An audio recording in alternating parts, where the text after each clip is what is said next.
Dancing is another high-profile expression of the culture.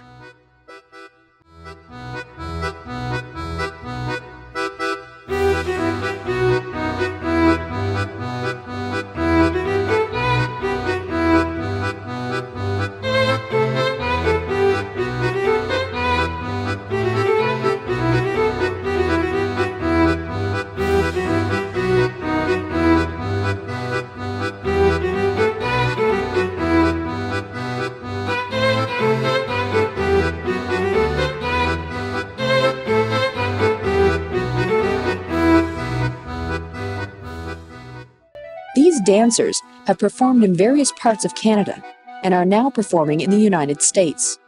Last March, when Cape Breton school students were enjoying a week off, the Sydney Polish community agreed to have choreographer Paul Dubitsky come in to teach dancing for as long as 14 hours a day. Oh, you'd have to put in very, very much time in order to learn as much as they had to learn, because every dance there are 2, 3, 4 songs with each dance. And of course, these children, some of them understand Polish, but none of them speak it, and which meant an awful lot of work. And of course, they had to memorize all these songs before they could even complete any one dance. And they put in an awful lot of time, very loyal, very much dedication. It's interesting that I understand that they also don't just learn the songs and the dances, but they also have the knowledge behind the songs and the dances of the different regions and where they come from and the significance of the costumes and that sort of thing. Yes, because there's a story to everything. Each dance tells a story and requires a particular costume, and then of course why a certain vest or a certain hat is worn for a particular dance. They must know all these things, and it's very involved. There's an awful lot to it. The costumes are beautiful, absolutely beautiful, very intricate. Mm-hmm. Can you tell me a little bit about where you got them and how they were made, and are they traditional costume. Oh, yes, they are traditional. And, well, the only things that were imported were the vests, the girls' beaded vests. What else? The boys' leather belts from Poland. The rest were made locally by Mrs. Irene Melnick. She just did everything. Oh, she probably did more sewing than we did teaching, I'll tell you.